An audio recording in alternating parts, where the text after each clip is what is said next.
ఆకాశవాణి ప్రాంతీయ వార్తలు చదువుతున్నది పొన్నగంటి సుధా. ముందుగా ముఖ్యాంశాలు.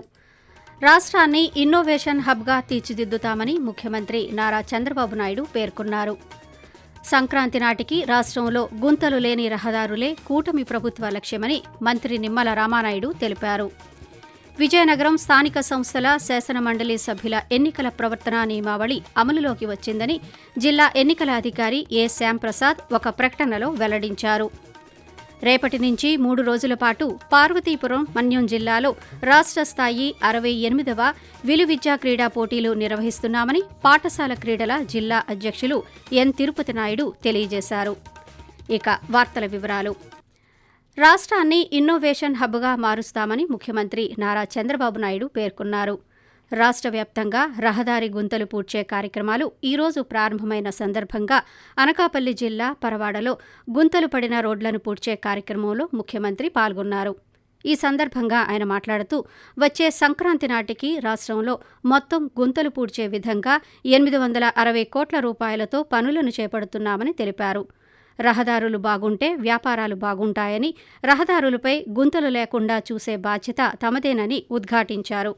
నక్కపల్లి వద్ద ఉక్కు కర్మాగారం ఏర్పాటు చేస్తామని, రతన్ టాటా స్ఫూర్తితో ఇంటికో పారిశ్రామికవేత్తను తయారు చేస్తామని ముఖ్యమంత్రి పేర్కొంటూ, ఈ రాష్ట్రంలో గుంతలు లేని రోడ్లు ఉండాలనేది మనందరి అభిమితం కావాలి. 860 కోట్ల రూపాయలు ఖర్చు పెడుతున్న ఒక గుంతలు పూడ్చడానికి 1,25,000 కోట్ల రూపాయలు రాబోయే 5 సంవత్సరాల్లో ఒక జాతీయ రహదారుల్లో ఖర్చు పెట్టబోతున్నాం. దీంతో సమానంగా రైల్వే లైన్లు కూడా రావాలి. అందుకని 72,000 కోట్లతో 5 సంవత్సరాల్లో రైళ్లు గాని, రైల్వే స్టేషన్స్ గాని ఇవన్నీ కూడా అభివృద్ధి చేస్తున్నాం. 175 నియోజకవర్గాల్లో 175 ఇండస్ట్రియల్ పార్కులు పెడతాం. రాష్ట్రాన్ని ఒక ఇన్నోవేషన్ హబ్ గా తయారు చేయడానికి రతన్ టాటా ఇన్నోవేషన్ హబ్ అని పేరు పెట్టాను. నేను చేయూతనిస్తా, మీకు ఆకాశమే హద్దుగా అభివృద్ధి చేసే బాధ్యత నాదని మరొకసారి హామీ ఇస్తున్నా. రాష్ట్ర స్థాయి 68వ విలువిద్యా క్రీడా పోటీలు రేపటి నుంచి 3 రోజుల పాటు పార్వతీపురం మన్యం జిల్లా సీతానగరం మండలం జోగంపేట గ్రామంలో డాక్టర్ బిఆర్ అంబేద్కర్ గురుకులం ప్రాంగణంలో జరుగుతాయని పాఠశాల క్రీడల జిల్లా అధ్యక్షులు, జిల్లా విద్యాశాఖ అధికారి ఎన్ తిరుపతి నాయుడు తెలిపారు. ఈరోజు జోగింపేటలో పీడీలు, పీఈటీలతో సమావేశాన్ని నిర్వహించారు. 3 రోజుల పాటు క్రీడా పోటీలను విజయవంతంగా నిర్వహించేందుకు సమిష్టిగా కృషి చేయాలని వారిని కోరారు. ఇతర ప్రాంతాల నుంచి వచ్చే క్రీడాకారులకు భోజన, వసతి ఏర్పాట్లలో లోపాలు లేకుండా చూడాలని సూచించారు. అండర్-14, అండర్-17, అండర్-19 విభాగాల్లో బాలురు, బాలికలకు ఈ పోటీలను నిర్వహిస్తున్నారు. రాజమహేంద్రవరం పార్లమెంటు సభ్యురాలు దగ్గుబాటి పురంధరేశ్వరి ఆస్ట్రేలియాలో జరగనున్న కామన్వెల్త్ పార్లమెంటరీ అసోసియేషన్ సమావేశాల్లో పాల్గొనేందుకు వెళ్లారు. కామన్వెల్త్ మహిళా పార్లమెంటరీ స్టీరింగ్ కమిటీ చైర్పర్సన్గా, Commonwealth parliamentary association India region steering executive committee సభ్యురాలిగా ప్రస్తుతం ఆమె వ్యవహరిస్తున్నారు. ఈ నెల 10వ తేదీ వరకు ఆస్ట్రేలియాలో ఈ సమావేశాలు జరుగుతాయి. 50కి పైగా దేశాల నుంచి ప్రతినిధులు ఈ సమావేశాలకు హాజరవుతుండగా భారత్ నుంచి ఎంపీ పురంధరేశ్వరి పాల్గొంటున్నారు. ప్రపంచంలో మహిళలు ఎదుర్కొనే వివిధ సమస్యలపై ఈ సమావేశాల్లో చర్చించడంతో పాటు వివిధ రంగాల్లో మహిళల ప్రాతినిధ్యం పెంపు తదితర అంశాలపై కూడా చర్చలు జరుపుతారు. రాష్ట్ర వ్యాప్తంగా ఈరోజు గుంతల రహిత ఆంధ్రప్రదేశ్ కార్యక్రమం ప్రారంభం కాగా పలుచోట్ల ఈ కార్యక్రమంలో మంత్రులు, జిల్లా కలెక్టర్లు పాల్గొన్నారు. శ్రీ పొట్టి శ్రీరాములు నెల్లూరు జిల్లా చేజర్ల మండలం మాముడూరులో రాష్ట్ర దేవాదాయ శాఖ మంత్రి ఆనం రామనారాయణ రెడ్డి పాల్గొన్నారు. ఈ సందర్భంగా ఆయన మాట్లాడుతూ గుంతల రహదారులను పూడ్చి వచ్చే సంవత్సరం నుంచి నూతన రహదారులను నిర్మిస్తామని అన్నారు. పశ్చిమ గోదావరి జిల్లా భీమవరంలో జరిగిన కార్యక్రమంలో రాష్ట్ర విద్యుత్ శాఖ మంత్రి గొట్టిపాటి రవికుమార్ పాల్గొన్నారు. అలాగే పాలకొల్లులో గుంతలు పూడ్చే కార్యక్రమాన్ని జలవనరుల శాఖ మంత్రి నిమ్మల రామానాయుడు ప్రారంభించారు. గుంతల రహిత రహదారుల లక్ష్యంగా కూటమి ప్రభుత్వం పనిచేస్తుందని మంత్రి రామానాయుడు పేర్కొంటూ, మరి దగ్గర 800 కోట్ల రూపాయలు పెట్టి గుంతలు లేకుండా మరి రోడ్లు ఉండాలనేటువంటి ఆలోచనతో రేపు సంక్రాంతి లోపుగా ఈ యొక్క గుంతలు లేనిటువంటి ఆంధ్రప్రదేశ్ ని చూపించాలనేటువంటి ఆలోచనతో మరి అటు చంద్రబాబు నాయుడు గారు అటు పవన్ కళ్యాణ్ గారు వీరిద్దరికి తోడుగా నరేంద్ర మోడీ గారు ఇచ్చినటువంటి నిధుల సహకారంతో ఈ రోజు ఈ గుంతలు లేనిటువంటి రోడ్లని ఈవేళ ప్రారంభించుకుంటున్నాం ఆంధ్రప్రదేశ్ రాష్ట్రంలో. ఆకాశవాణి ప్రాంతీయ వార్తలు వింటున్నారు. కార్తీక మాసం ప్రారంభమైన నేపథ్యంలో ప్రముఖ పుణ్యక్షేత్రమైన తిరుపతి జిల్లాలోని శ్రీకాళహస్తీశ్వరాలయానికి ఈరోజు భక్తులు భారీ సంఖ్యలో పాల్గొన్నారు. స్వామివారిని దర్శించుకుని భక్తి శ్రద్ధలతో పూజలు నిర్వహించారు. ఆలయం వెలుపల ఉన్న వినాయకుని ఆలయం, స్నానఘట్టాల వద్ద ఉన్న సుబ్రహ్మణ్యేశ్వర స్వామి ఆలయం వద్ద కార్తీక దీపాలను హారతులుగా ఇచ్చారు.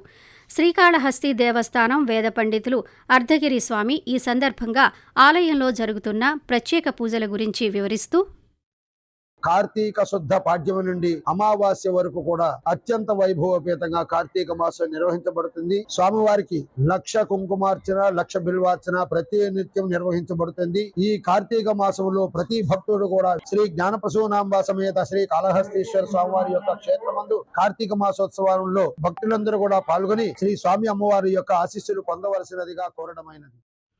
విజయనగరం స్థానిక సంస్థల శాసన మండలి సభ్యుల ఎన్నికల షెడ్యూల్ వెలువడిన నేపథ్యంలో పార్వతీపురం, మన్యం జిల్లా వ్యాప్తంగా ఎన్నికల ప్రవర్తనా నియమావళి తక్షణమే అమలులోకి వస్తుందని జిల్లా ఎన్నికల అధికారి కలెక్టర్ ఏ శ్యాంప్రసాద్ ఈరోజు ఒక ప్రకటనలో తెలిపారు. ఈ నెల 4వ తేదీన ఎన్నికల నోటిఫికేషన్ విడుదల, 11వ తేదీ వరకు నామినేషన్ల స్వీకరణ, 12న నామినేషన్ల పరిశీలన, 14న ఉపసంహరణకు చివరి తేదీ కాగా నవంబర్ 28న పోలింగ్, డిసెంబర్ 1వ తేదీన ఓట్ల లెక్కింపు జరుగుతుందని వివరించారు. మంత్రులు, ప్రజాప్రతినిధులు నూతన విధానాలు, కార్యక్రమాలను ప్రకటించకూడదని, అధికారిక కార్యక్రమాలను ఎన్నికల కార్యక్రమాలతో జత చేయరాదని స్పష్టం చేశారు. ఎన్నికల ప్రవర్తనా నియమావళి పర్యవేక్షణకు జిల్లాలో వీడియో సర్వేలెన్స్ బృందాలు, అభ్యర్థుల ఎన్నికల ఖర్చును పరిశీలించే మీడియా సర్టిఫికేషన్ అండ్ మానిటరింగ్ కమిటీతో సహా అన్ని బృందాలు ఏర్పాటు చేస్తున్నామని ఆయన పేర్కొన్నారు. ఎన్నికల ప్రవర్తనా నియమావళి అమలుకు అందరూ సహకరించాలని కలెక్టర్ కోరారు.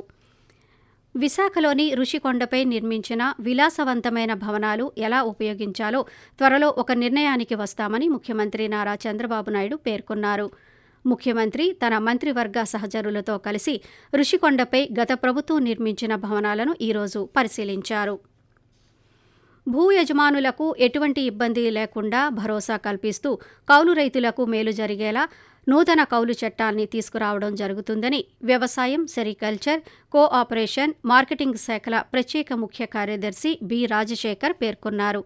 నూతనంగా తీసుకురానున్న ఆంధ్రప్రదేశ్ సాగుదారుల హక్కుల చట్టం 2024పై సూచనలు, సలహాలు స్వీకరించేందుకు డాక్టర్ బిఆర్ అంబేద్కర్ కోనసీమ జిల్లా అమలాపురం కలెక్టరేట్లో కాకినాడ, డాక్టర్ బిఆర్ అంబేద్కర్ కోనసీమ జిల్లాలకు చెందిన భూ యజమానులు, కౌలుదారులతో ఈరోజు ప్రాంతీయ సమావేశం నిర్వహించారు.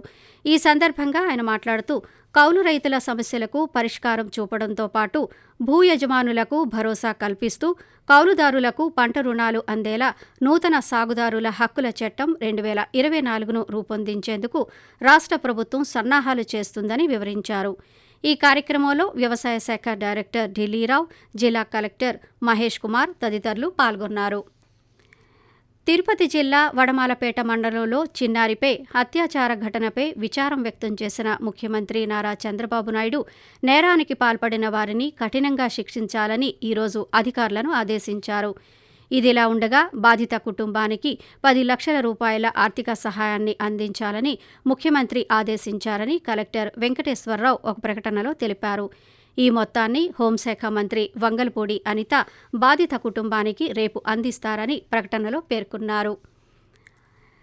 కేంద్ర మాజీ మంత్రి కింజరాపు ఎర్రన్నాయుడు దేశానికి, రాష్ట్రానికి చేసిన సేవలు మరువలేనివని ముఖ్యమంత్రి నారా చంద్రబాబు నాయుడు అన్నారు.